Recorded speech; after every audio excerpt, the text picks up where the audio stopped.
Así inicia Es Noticia, Noticia en Profundidad. De nuevo un placer estar con ustedes para contarle que a partir de este momento y en la próxima hora revisamos 3 temas que son noticia y profundizamos en ellos. Tenemos el primero en titulares, es noticia argentina.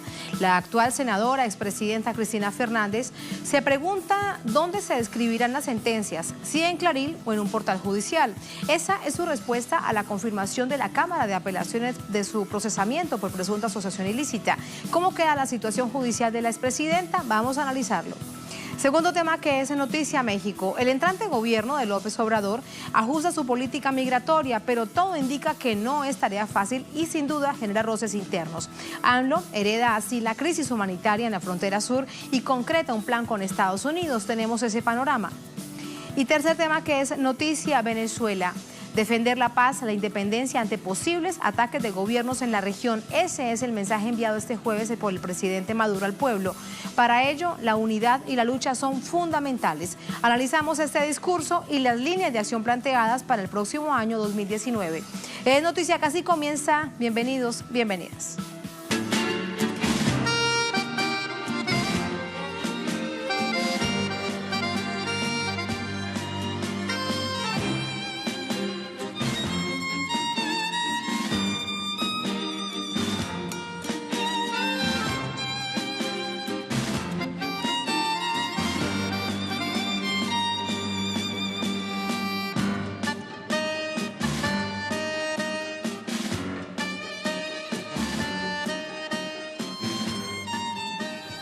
En noticia argentina, la justicia confirmó este jueves el procesamiento judicial de la expresidenta Cristina Fernández por estar supuestamente involucrada en los llamados cuadernos de la corrupción, los cuadernos K.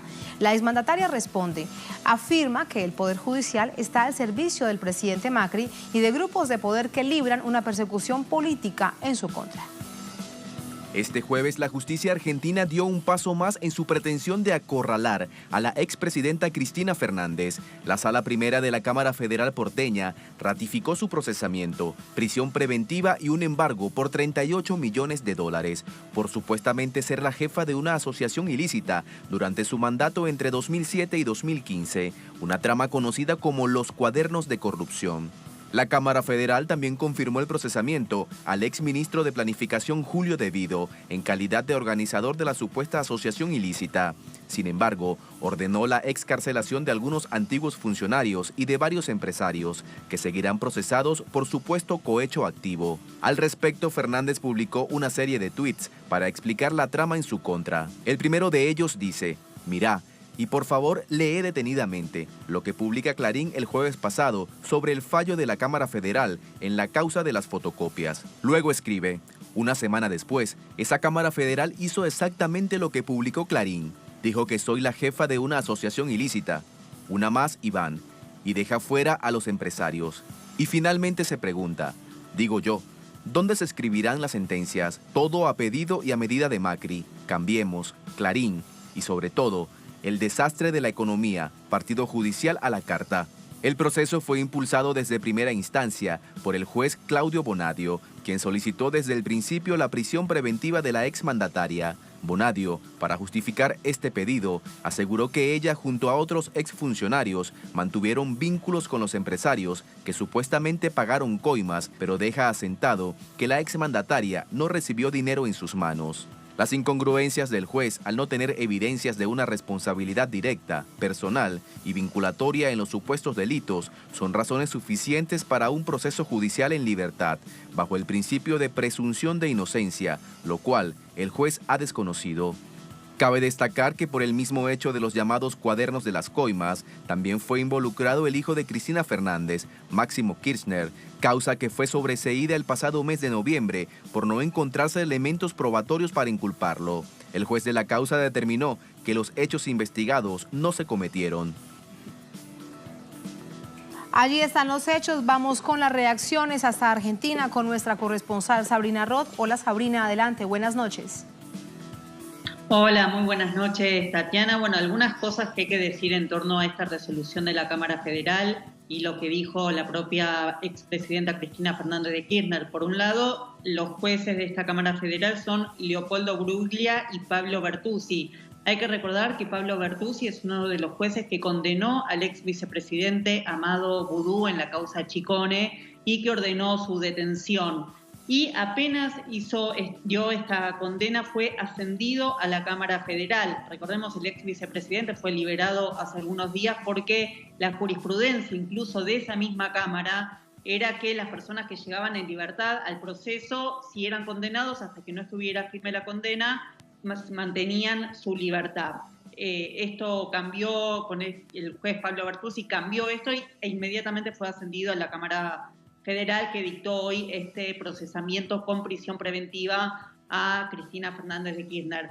También hay que recordar que el pasado 20 de noviembre, en una sesión por otra causa en la que está procesada y que también se había pedido su detención, la Cámara de Senadores no dio quórum y no trató el desafuero de Cristina, y por ahora la postura del bloque Peronismo Federal que conduce Miguel Ángel Pichetto es la de no desaforar a un senador hasta tanto la condena esté firme, que es la política que adoptaron históricamente en la Cámara de Senadores. Y en relación a lo que decía Cristina Fernández de Kirchner en sus tweets y en sus redes sociales respecto a dónde se escriben las sentencias, hay que tener en cuenta también que el periodista Marcelo Bonelli publicó en Clarín esta nota que tuiteó Cristina Fernández de Kirchner, y entre otras cosas planteaba en esa nota Bonelli que el mensaje de la Casa Rosada era que la Cámara va a ratificar el conjunto de la investigación, incluido el procesamiento de Cristina, pero podría modificar el de varios empresarios, algo que efectivamente sucedió. La calificación de integrantes de la asociación ilícita pasó a ser cohecho, motivo por el cual pudieron ser excarcelados varios empresarios. Incluso se cambió la calificación contra Ángelo Calcaterra, primo de Mauricio Macri, que si bien no estaba detenido, se ve beneficiado con este cambio de la calificación legal. Ahí está entonces distintos hechos para tener en cuenta en el análisis. Gracias, Sabrina. Muy buenas noches. Vamos con el análisis. Para ello nos acompaña Héctor Bernardo. Él es profesor de la Universidad de La Plata, periodista, escritor, y nos acompaña desde La Plata, en Argentina. Hola, profesor Bernardo, ¿cómo está? Buenas noches. ¿Qué tal, Tatiana? ¿Cómo está? Buenas noches. Lo primero que yo quiero consultar con usted para que la audiencia tenga claro desde dónde salen esos llamados cuadernos K, es unos cuadernos que ahora resulta que no aparecen, pero que ella está imputada en todo este proceso por unas fotocopias de esos cuadernos. Aunque parezca muy inverosímil, pero es así, profesor Bernardo. Realmente es un libreto de una mala película de espionaje, donde un chofer de un ministerio supuestamente va redactando en un cuaderno cuando acompaña a uno de los directivos de ese ministerio a cobrar coimas, y después esos cuadernos son fotocopiados por la mujer de este chofer, cuadernos que desaparecen, y solo algunas supuestas fotocopias son las que funcionan como prueba. Prueba de nada, porque realmente esas fotocopias son un relato ficcional que nadie puede creer realmente si se pone a ver, como bien dijo el exministro Aníbal Fernández. Este chofer, cuando es entrevistado, habla como un boxeador, pero después cuando uno lee el cuaderno parece que lo escribió García Márquez por la calidad del texto. Entonces es evidente que ni siquiera es este chofer quien escribió esos datos que son incomprobables y que son la base de la acusación contra Cristina Fernández. ¿Hay algún indicio de dónde puedan estar esos cuadernos para tratar de entender cómo es que sí, no están los cuadernos, pero aparecen algunas fotocopias, 5 o 6, según decían la propia investigación?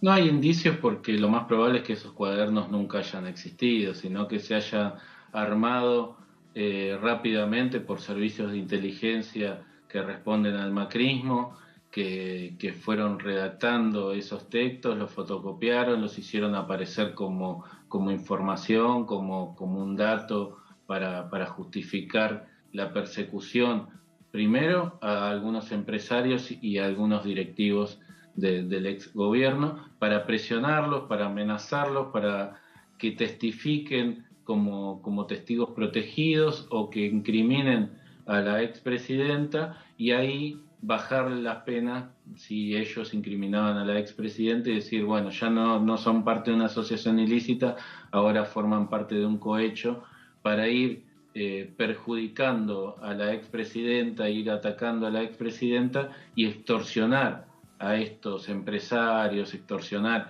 a estos exfuncionarios para señalar a alguien que realmente no hay una mínima prueba en su contra. Con respecto a los empresarios, ¿existía alguna vinculación real, tal como lo pretenden hacer ver los medios de comunicación argentinos y también aparte de las investigaciones, que eran muy amigos y muy cercanos a la expresidenta Cristina Fernández, para tratar de entender ahora cómo es que se les aplica el cohecho a ellos y también lo que ella ha dicho a través del Twitter? Resulta que los empresarios pues no aparecen. Es que estos empresarios, que son los que están acusados de haber pagado coimas para beneficiarse con la obra pública, en realidad son los mismos empresarios que vienen haciendo la obra pública desde hace más de 40 años en Argentina. Por lo menos de hace más de 30 años, antes de que el gobierno de Cristina Fernández de Kirchner, antes de que Néstor Kirchner y Cristina Fernández de Kirchner fueran presidentes, estos empresarios eran los mismos que se encargaban de la obra pública y son los mismos que también ahora se están encargando de la obra pública. Entre ellos, como bien se señalaba en el informe, el primo del presidente. También está, y no aparece, pero también está ahí el propio padre del presidente, otro de los grandes responsables de la obra pública en Argentina a lo largo de la historia. Recordemos que el padre del presidente Macri, cuando comenzó la dictadura militar en 1976, tenía 4 empresas. Se vinculó con la dictadura militar y cuando esta terminó en el 83 tenía 47 empresas. Y se transformó en uno de los grandes empresarios de lo que se denomina en Argentina la patria contratista, que son los grandes empresarios que se encargaron de toda la obra pública. Un grupo reducido que siempre tuvo el poder y el control de la obra pública en Argentina. No tienen un vínculo especial con el gobierno de Cristina Fernández de Kirchner. Son los empresarios históricos que han trabajado en ese rubro. Profesor Bernardo, ahora quiero preguntarle, ayúdenos a entender el escenario que viene para la expresidenta en el Congreso, porque hay un intento permanente del juez Bonadío de que se le aplique de inmediato el desafuero para que asuma la prisión preventiva. Sin embargo, al interior del Congreso vemos que hay fuerzas que se oponen. ¿Hasta dónde podrán llegar? ¿Cómo está el escenario político dentro del Congreso? Hasta ahora han sido coherentes en no aceptar el desafuero contra Cristina Fernández de Kirchner, porque, como todos señalan, no hay una condena firme, sino simplemente una sospecha vaga de esta supuesta asociación ilícita, cuando uno ve que la verdadera asociación ilícita se da entre el gobierno de Mauricio Macri, el Poder Judicial, el Grupo Clarín, la Embajada de Estados Unidos y el Departamento de Estado de Estados Unidos. Recordemos que este ataque judicial contra Cristina Fernández de Kirchner es igual al ataque judicial que recibió Lula da Silva en Brasil, que recibe Rafael Correa en Ecuador, que también han recibido otros líderes como el propio Mel Zelaya, que fue prohibido para las elecciones, o Fernando Lugo, que podría haber sido candidato también para las elecciones pasadas, pero principalmente, y son muy parecidos entre lo que pasa en Ecuador, en Brasil y en Argentina, ahí se ve este armado que demuestra que la asociación ilícita no está donde está siendo señalada por los grandes medios de comunicación, sino que está del otro lado, está entre el presidente Macri, el Poder Judicial, la Embajada de Estados Unidos y el Grupo Clarín. Hay que ver qué presiones puede hacer todo este sector sobre los senadores. Seguramente hoy y todos estos días van a recibir llamadas, van a recibir todo tipo de presiones, todo tipo de apriete para que traten de desaforar a Cristina Fernández de Kirchner, en un contexto que, recordemos, Argentina sufrió una terrible devaluación, el dólar hoy está casi a 40, el riesgo país está en 800, todos los días hay despidos, la inflación llegó al 50%, entonces también se utiliza esta excusa de tratar de incriminar a la expresidenta para que la tapa de los diarios esté en otro lado y no en la crisis económica y la terrible crisis que está viviendo Argentina. Las cortinas de humo que bien ya conocemos. Profesor Bernardo, muchísimas gracias. Buenas noches. Muchísimas gracias a ustedes. Así nos vamos a la primera pausa en esta emisión de Es Noticia. Al volver, en Noticia México, el entrante gobierno de Andrés Manuel López Obrador ajusta su política migratoria, pero todo indica que no es tarea fácil y que genera roces internos. AMLO hereda la crisis humanitaria en la frontera sur y concreta un plan de apoyo a los inmigrantes en distintas categorías con Estados Unidos, un plan por 35.000 millones de dólares. Tenemos el panorama de esta situación al volver aquí en Noticia.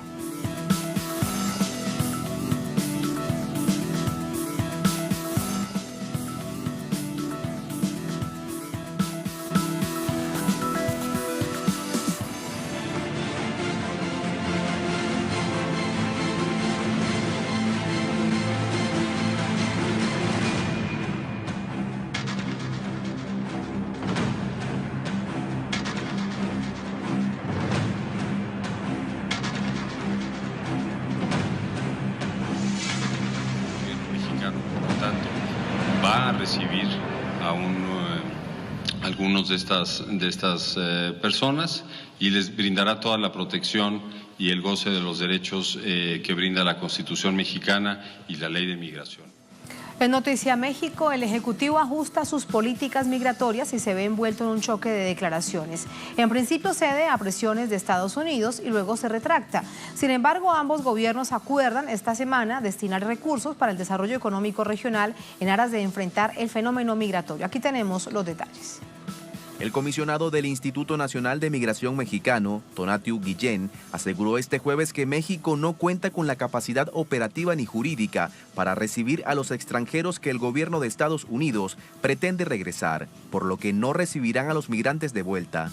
Más temprano, la secretaria de Seguridad estadounidense, Kirstjen Nielsen, anunció que su país comenzaría de inmediato a deportar a México a migrantes centroamericanos en la frontera sur, mientras tramitan sus casos de asilo en este país. Según Nielsen, el plan de Estados Unidos con los indocumentados es reemplazar el atrapar y liberar por atrapar y regresar, mediante la implementación de una sección de su ley migratoria. Las declaraciones del comisionado de migración contrastan con la de la Cancillería mexicana, que más temprano indicó que sí recibiría a los migrantes por razones humanitarias y de manera temporal. El organismo señaló que tomaría acciones en beneficio de aquellos que desean iniciar y seguir un procedimiento de asilo en territorio vecino. La Cancillería aclaró que estas acciones no constituyen un esquema de tercer país seguro en el que se obligaría a las personas migrantes en tránsito a solicitar asilo en México. El consultor jurídico de la Secretaría de Relaciones Exteriores, Alejandro Alday, aseguró que en respeto a sus propias leyes, México dará acogida a los migrantes, toda vez que la medida unilateral del gobierno estadounidense los pone en situación vulnerable. El gobierno mexicano, por lo tanto, va a recibir a algunos de estas personas y les brindará toda la protección y el goce de los derechos que brinda la Constitución mexicana y la Ley de Migración. Y lo va a hacer por una cuestión fundamental, que es por razones humanitarias. En esta materia, el canciller mexicano Alejandro Ebrard confirmó esta semana que ambos gobiernos se comprometieron a destinar 35.600 millones de dólares para crear una zona de prosperidad en el sur del país y en Centroamérica, específicamente en El Salvador, Guatemala y Honduras. El acuerdo se dio luego que el presidente mexicano Andrés Manuel López Obrador propuso en una carta a su homólogo estadounidense Donald Trump el Plan Marshall para evitar la migración a través del desarrollo económico regional y la generación de empleos mejor remunerados. Yo me quedo con el anuncio de ayer de que van a haber inversiones en Centroamérica y en México para enfrentar el fenómeno migratorio. Estados Unidos se comprometió a entregar 10.600 millones de dólares a la región para reformas institucionales y desarrollo económico en el Triángulo del Norte y para proyectos en el sur de México. En contraparte, las autoridades mexicanas destinarán 25.000 millones de dólares para el desarrollo de la misma zona. Queda esperar los resultados del aparente gesto de buena voluntad. Y al final del día, ¿cómo están las cosas en México después de este evidente choque entre funcionarios, entre distintas carteras? Le conversamos con Eduardo Martínez desde Ciudad de México. Hola Eduardo, muy buenas noches. Cuéntanos cómo están las cosas en un asunto tan complejo, evidentemente tan espinoso, que hereda el presidente Andrés Manuel López Obrador. ¿Qué tal, Tatiana? Un gusto poder saludarte. Un gusto poder informarte acerca de todo lo que está ocurriendo en México y sobre todo, como bien lo mencionas, sobre un tema tan complicado como es el tema migratorio, que ahora mismo, recordemos, pues tiene una crisis importante, sobre todo en la ciudad de Tijuana, donde se encuentran miles de centroamericanos a la espera de poder iniciar apenas su solicitud de asilo en territorio estadounidense. Cabe decir, Tatiana, que todavía la mayor parte de quienes conforman este contingente de la caravana migrante que se encuentra en la frontera norte de México con Estados Unidos no ha podido ni siquiera iniciar los trámites o acercarse a las autoridades estadounidenses para poder iniciar ese tan anhelado por muchos asilo y sobre todo la petición de asilo y sobre todo, Tatiana, que las condiciones en las que se encuentran pues van todavía de mal en peor, sobre todo porque el día de ayer se conoció que fueron desalojados, más bien el día de hoy, durante la madrugada, fueron desalojados desde el albergue Benito Juárez, uno de los primeros lugares a donde llegaron cuando arribaron precisamente hacia esa ciudad fronteriza. Sin embargo, Tatiana, hemos visto también cómo ha habido un cambio en la política migratoria. Recordemos que la administración anterior, encabezada por Enrique Peña Nieto, había dicho que no iba a permitir que ningún extranjero se internara de manera irregular a territorio mexicano y que no estarían dispuestos a poder ayudar a estas personas. Sin embargo, ahora hemos visto que con el plan presentado por el gobierno del presidente Andrés Manuel López Obrador hay un cambio en donde en el discurso hasta este momento se ha dicho que se pretende garantizar los derechos humanos de estas personas en tránsito y también poder impulsar ese plan del desarrollo del que ustedes hablaban en Centroamérica, sobre todo en los países de Guatemala, El Salvador y Honduras, para el cual ya ha dicho el presidente López Obrador en alguna de sus conferencias de prensa, se ha destinado en el presupuesto de 2019 5.8 millones de dólares que estarían ya siendo entregados a este plan de desarrollo para hacer inversiones en los países de Centroamérica y con ello, dicen las autoridades mexicanas, fomentar el empleo y evitar que la gente continúe migrando por necesidad y que ahora lo hagan simplemente por una cuestión de gusto, por decirlo de alguna manera. Tatiana, las declaraciones que el día de hoy se vertían entre la Cancillería y el Instituto Nacional de Migración evidentemente son dispares, pero lo que hay en medio es la incapacidad de México de manera jurídica y también de manera operativa para poder albergar a todas las personas que son ciudadanas no mexicanas que estarían siendo regresadas desde Estados Unidos hacia México y no hay todavía un plan para poder protegerles y para poder darles la atención que se necesita. Así lo ha dicho el Instituto Nacional de Migración y la Cancillería pues tendría que estar implementando ya un programa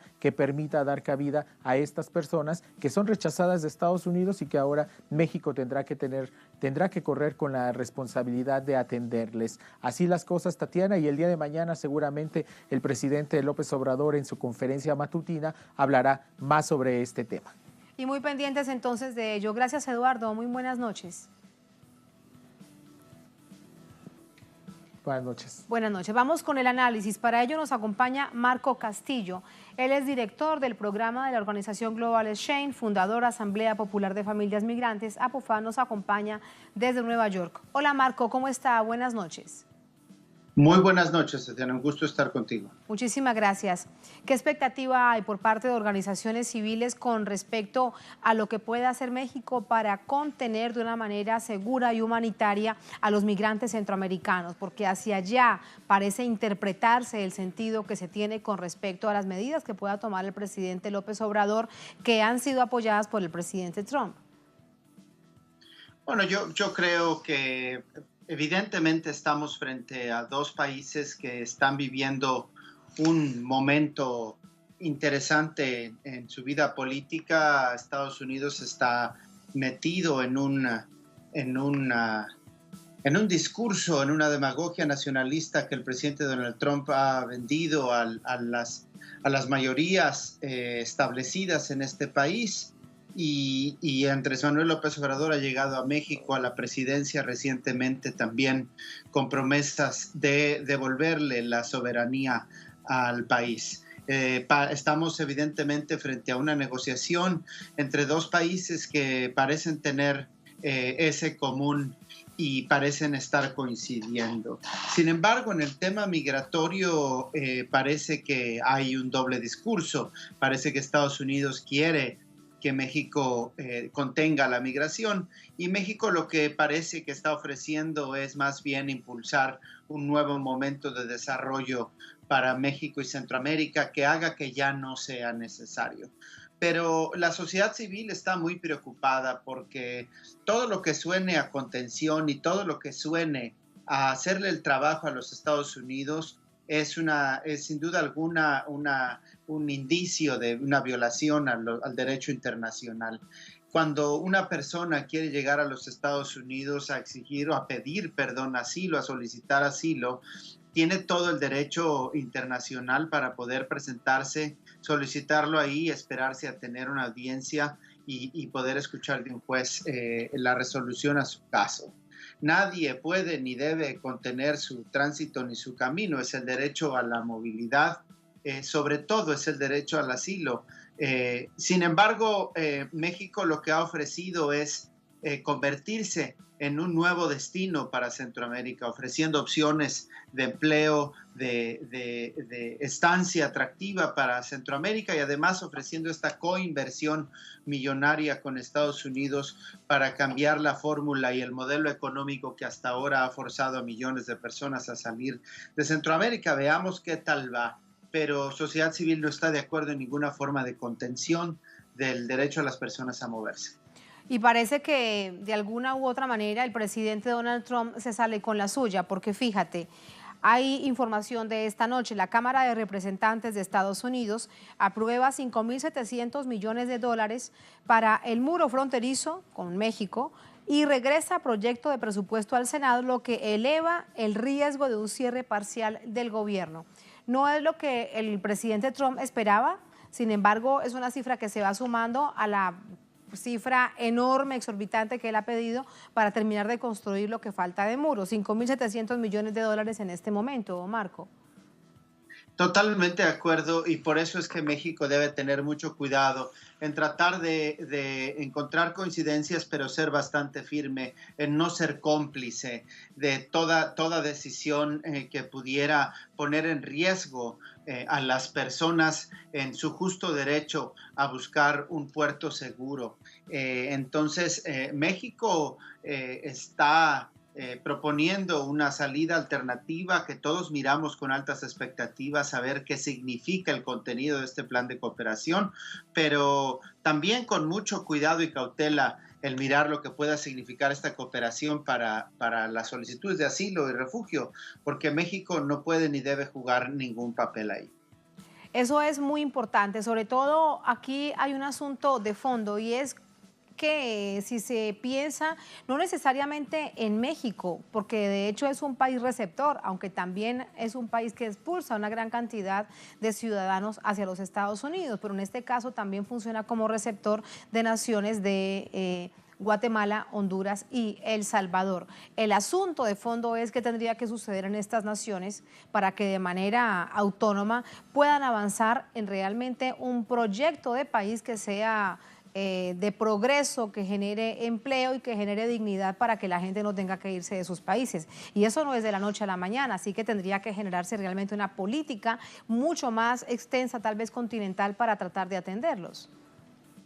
Sin duda alguna. Eso es lo que por principio ha ofrecido el presidente López Obrador, y nosotros pensamos que para que eso suceda realmente se tienen que atacar las causas, que no son otras que el modelo económico y político que ha puesto a nuestra región postrada frente a los intereses económicos regionales encabezados por Estados Unidos. El modelo económico ha resultado estructuralmente fallido, y se necesita un modelo que honre la vida humana y que promueva la justicia, el justo ingreso y el digno vivir para todas las personas, más allá de su condición de raza, clase, género o edad.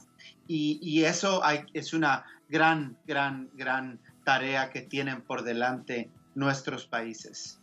Gracias, Marco, por este análisis. Mientras conversábamos, teníamos las imágenes de los distintos hechos que han generado tanta solidaridad de un lado, rechazo de otro, pero realmente es en un asunto muy puntual, solidaridad en México y en América Latina, de los distintos momentos de esta caravana migrante, que realmente es un asunto muy complicado. Ahí la seguimos viendo. Muchísimas gracias, Marco. Muy buenas noches. Gracias a ustedes. Hasta luego. Así nos vamos a la última pausa en esta emisión de Noticia. Al volver, nos quedamos en América Latina, les hablamos de Venezuela. En Noticia Venezuela, defender la paz y la independencia ante posibles ataques de gobiernos de la región. Ese es el mensaje enviado este jueves por el presidente Nicolás Maduro al pueblo. Para ello, la unidad y la lucha son fundamentales. Analizamos el discurso que se daba justamente en este lugar donde ustedes están viendo, en Caracas. Además, otro punto importante, las líneas discursivas de acción planteadas para el año 2019. Tenemos el análisis al volver en el Noticiero.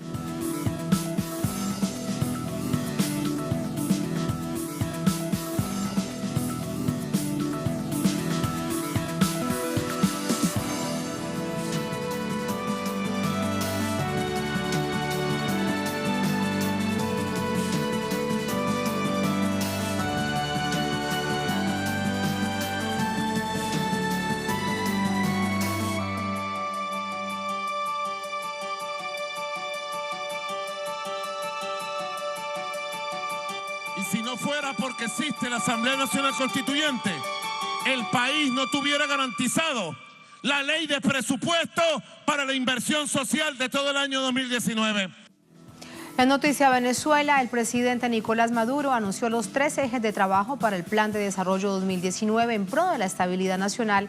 Lo hizo durante el Congreso de los Pueblos realizado en la capital, Caracas. ¿Hacia dónde apunta cada uno de esos fundamentos? Vamos a revisarlo.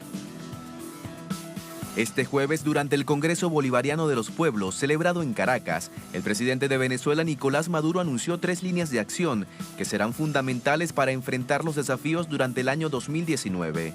Número 1. La lucha contra la desestabilización, que atenta contra la defensa nacional, sustentada en la fuerza y unión cívico-militar, con el propósito de hacer prevalecer la paz en la región.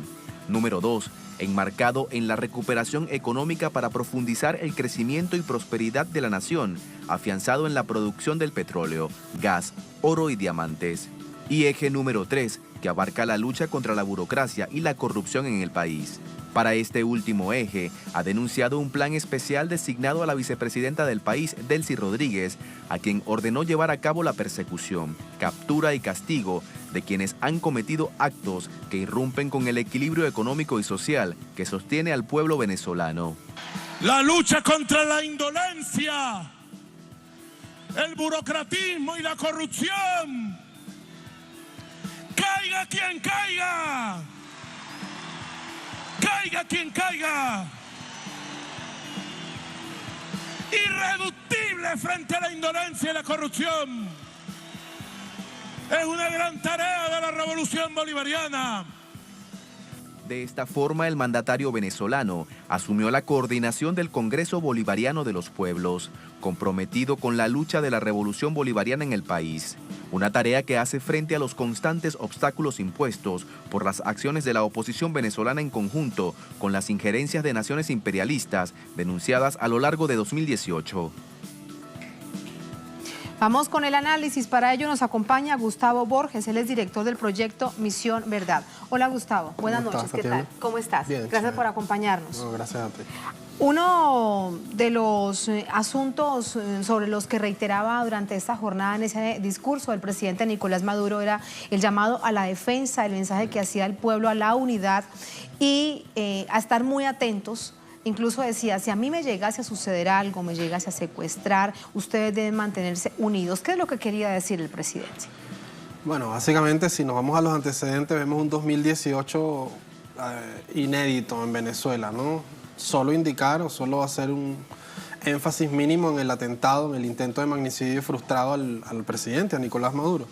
Y a partir de ahí la confirmación de sucesivos intentos de golpes de Estado abortados por los organismos de inteligencia del gobierno, confirmados por medios estadounidenses además. O sea, lo que hemos visto este año es tan inédito porque vimos confirmaciones de New York Times, de Bloomberg, de The Economist, digamos, dando información y datos precisos sobre una arquitectura de la conspiración contra Venezuela que tiene sus ejes principales en Washington, Bogotá y Miami. Entonces, el presidente alerta porque tiene mucha información a la mano. Vimos la última rueda de prensa donde alertó de más de 400 mercenarios que están siendo entrenados muy cerca de la finca esta donde se entrenaron los paramilitares y los elementos que intentaron. En Chinacota, en norte de Santander. Sí, muy cerca de Chinacota. Y entonces agregar ahí también que Venezuela es un factor importantísimo y un factor que, digamos, necesita ser resuelto por Estados Unidos en el año 2019. Lo han intentado desde el año 2003, no han podido y mira dónde estamos ya en el año a finales del año 2018. Entonces, bueno, el presidente hace estas alertas porque ciertamente hay amenazas creíbles, amenazas confirmadas con datos en la mano, con información no solo del gobierno, sino, insisto, de medios de prestigio internacional como estos medios estadounidenses que han sacado información en los últimos tiempos.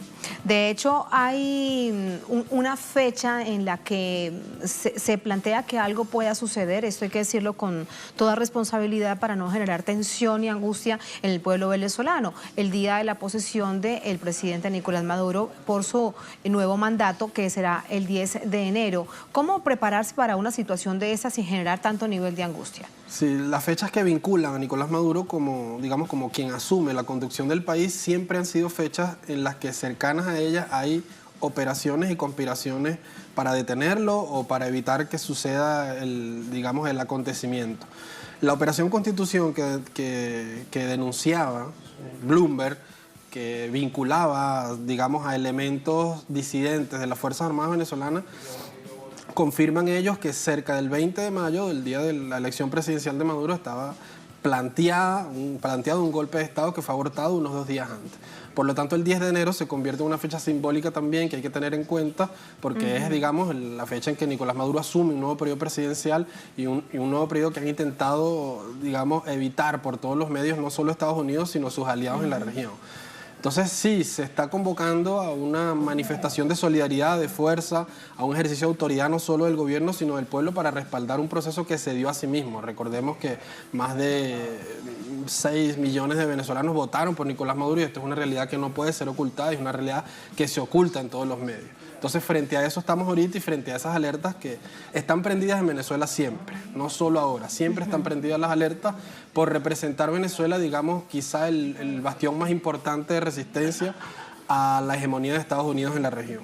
Con respecto a quienes están en la región intentando generar alto nivel de desestabilización en Venezuela, reaparece de una manera tímida, pero reaparece ese llamado Grupo de Lima, que el canciller de Venezuela le califica como el Cartel de Lima. Sí, es un grupo que ha venido quebrándose poco a poco, ¿no? Con la asunción de Manuel López Obrador en México, ha perdido fuerza el Grupo de Lima.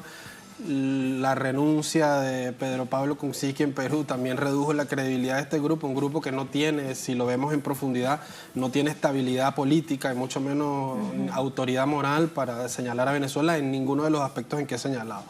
El Grupo de Lima responde, un grupo, digamos, conectado directamente a las órdenes, incluso algunos senadores republicanos, es decir, están subordinados a elementos menores de la política gringa, ni siquiera a la presidencia. Entonces es un grupo que ha venido digamos, diluyéndose poco a poco, que tiene poca influencia y que, recordemos, fue creado después de los fracasos de los intentos de imposición de la Carta Democrática a Venezuela en la OEA. Entonces, yo no le daría gran importancia a las declaraciones del Grupo de Lima que se vienen. Habría que hacer un gran paréntesis ahí en función de quizá nuevas formas de embargo y de bloqueo a Venezuela sí que pudieran afectarla, digamos, en sus planes económicos de 2019. ¿Qué peso, te pregunto, Gustavo, tendrá el gobierno entrante de Andrés Manuel López Obrador cuando le dice a ese Grupo de Lima a nivel internacional, dice, en asuntos internos de otras naciones nosotros no nos vamos a meter, porque defendemos la autodeterminación y la soberanía de los pueblos? Bueno, México, recordemos, es la segunda economía más importante de América Latina.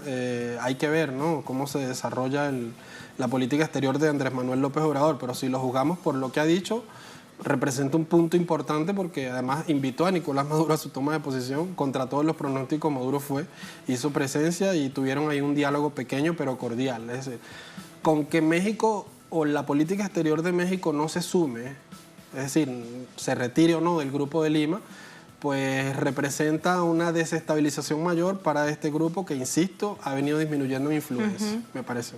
Sí. Ahora, con respecto a una visión que se tiene desde Venezuela, tal vez no muy entendida desde fuera a nivel internacional, en lo regional me refiero, la unidad cívico-militar se mantiene cohesionada. ¿Hay total confianza por parte del pueblo en ello? ¿Cómo entenderlo? Porque siempre el mensaje del gobierno, de los dirigentes nacionales es hay una unidad cívico-militar y eso no se va a quebrar. Sí. Denunciaba el presidente que más de 120 millones de dólares han invertido en esta última operación para tratar de comprar altos cargos o, digamos, altos dirigentes de las Fuerzas Armadas Nacionales Bolivarianas. Y que los mismos altos, digamos, funcionarios de la Fuerza Armada han hecho la denuncia pública, en privado obviamente, al presidente Nicolás Maduro, alertando de la situación. Es un dato que te demuestra, digamos, la fortaleza moral que hay dentro de la Fuerza Armada Nacional Bolivariana, que tampoco es un ente homogéneo, ¿no? Hay que entender, digamos, la variedad de pensamiento que hay en la Fuerza Armada Nacional, pero que a partir de la doctrina bolivariana que el presidente Chávez trabajó durante sus periodos, sí empezó a tener una identidad propia, ¿no? Y no fuera posible, digamos, la sostenibilidad del proceso político venezolano, que ha venido creciendo en fuerza moral, sin la conjunción de los más de 5 o 6 millones de personas que tercamente votan a Nicolás Maduro y la Fuerza Armada Nacional Bolivariana. Es un binomio que ha venido fortaleciéndose y que básicamente es la que le ha dado estabilidad política a Venezuela, sobre todo en los últimos 2 o 3 años, que ha sido más atacada y aquí ha sido, digamos, que han tenido más intentos de chantaje con mucho dinero invertido desde Estados Unidos hacia ahí. Eso es un intento de presiones y de chantaje de manera permanente. Sí. Me queda algo por preguntarte con respecto al análisis del discurso del presidente Maduro, nueva lucha contra la corrupción y contra el burocratismo. De hecho, le pide a la vicepresidenta ejecutiva del país, Delcy Rodríguez, que se encargue directamente de eso. ¿En qué está ese golpe a la corrupción que se anunciaba ya, de hecho, 1 año atrás y que ha mantenido el nuevo fiscal general de la Nación? Sí, yo creo que ahí el gobierno se enfrenta con sus propios fantasmas históricos. O sea, no es nuevo, digamos, el discurso, sobre todo de Maduro, de la lucha contra la corrupción. Sí. Solo el último año, por hacer un énfasis pequeño y no irnos tan atrás, más de 90 procesados por corrupción en la empresa petrolera. Desde la llegada del fiscal Tarek William Saab al Ministerio Público, más de 30 fiscales han sido procesados y destituidos de la Fiscalía. Recordemos las denuncias que se han hecho del anterior fiscal, que tenía, digamos, una especie de bufete paralelo funcionando dentro del Ministerio Público, que cobraba comisiones y, digamos, tapaba casos de corrupción en la industria petrolera y que, bueno, a partir de que se hizo público todo esto, se pueden atar cabos y entender por qué la industria petrolera empezó a tener, digamos, la baja de producción que empezó a tener y cómo una cantidad de funcionarios alrededor de nuestra industria empezaron, digamos, a tener actitudes o a tener, digamos, negocios que evidentemente no están, digamos, contemplados dentro de la legislación venezolana. Entonces, no es nuevo el discurso anticorrupción de Maduro, hay procesados, hay presos, lo que falta es, digamos, mostrar qué es lo que está pasando con el tema de la lucha anticorrupción en Venezuela. Venezuela se adelantó también a la política de judicialización que tiene Estados Unidos contra la región, digamos, organizando su propio proceso judicial en contra de los elementos internos que ciertamente le están haciendo un daño a la institucionalidad del país. De manera que no se usara como excusa política desde afuera para intervenir al país, como ha venido sucediendo en Brasil, como ha venido sucediendo en Argentina y en Centroamérica. Entonces es una lucha, digamos, desde varios frentes, de varios ángulos, que es súper difícil darla porque, bueno, nosotros tenemos también una herencia pesada, una arquitectura institucional que responde también al pensamiento colonial, ¿no? Que es de extracción de recursos y de compra y venta de funcionarios y, bueno, básicamente la corrupción, como se conoce. Lo que conocemos en toda América Latina, exactamente. Para despedirte, si te pregunto, el mayor desafío para el año 2019 del gobierno bolivariano, ¿cuál será? Recomponer sus fuerzas internas, es decir, recomponer su capacidad de discutirse y recomponer la imaginación política que en otros tiempos hizo de Venezuela y del proceso político venezolano un proceso auténtico. ¿Me explico? O sea, cuando te hablaba de los fantasmas internos, de los fantasmas propios del gobierno, hablo de las corrientes que conviven dentro de la dirección política, dentro del partido, dentro de las fuerzas sociales, porque es necesario un consenso de país, es necesario un plan de país adaptado a las nuevas circunstancias. Es decir, no es lo mismo el plan de la patria del año 2012 a un plan de país ahora que somos un país bloqueado. O sea, no se puede discutir, analizar, ni entender Venezuela sin analizar el bloqueo y el embargo que se le ha impuesto a toda la arquitectura financiera y a toda la vida política del país. O sea, no se pueden hacer análisis fragmentados de la economía sin analizar primero o hablar del bloqueo, hacer resúmenes, hacer, digamos, un balance de cuánto dinero ha perdido Venezuela producto del bloqueo. Entonces, es un reto tremendo porque no es una situación normal, no es una situación, digamos, como la pudimos haber tenido en otros años o como la tienen cualquiera de los otros países que además también están en crisis económica. O sea, Venezuela no es el único país que tiene crisis económica dentro de digamos, de sus territorios. Sí es el único país, digamos, entendiendo también que Cuba lo está, un país bloqueado, asediado. Sí. Bueno, Argentina no está bloqueada, no hay una guerra económica inducida, tiene una profunda crisis económica por decisiones del gobierno. Exactamente. Muchísimas gracias por ese análisis, Gustavo. Gracias a ti, un placer Tatiana. Y muy buenas noches. Siempre, gracias. Desde este lado del estudio me despido, gracias a todos por habernos acompañado durante esta jornada. Otro hecho fue noticia, con eso los dejamos. Hasta mañana.